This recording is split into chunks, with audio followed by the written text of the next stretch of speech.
দেবজ্যোতি কর্মকারের লেখা মানুষ ঠাকুর বলে।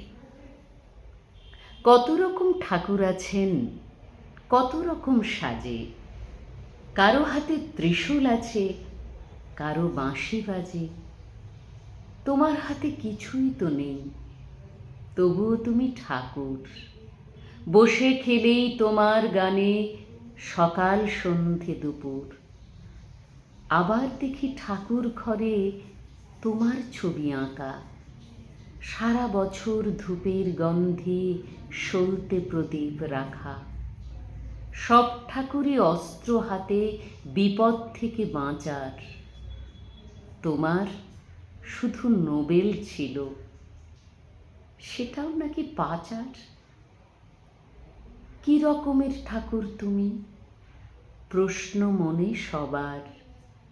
নোবেল চুরির পরেও নাকি মাফ করে দাও আবার। সব ঠাকুরই ভাসিয়ে দিই পুজোর পরে জলে। তোমার বেলায় মা বকে দেন মানুষ ঠাকুর বলে।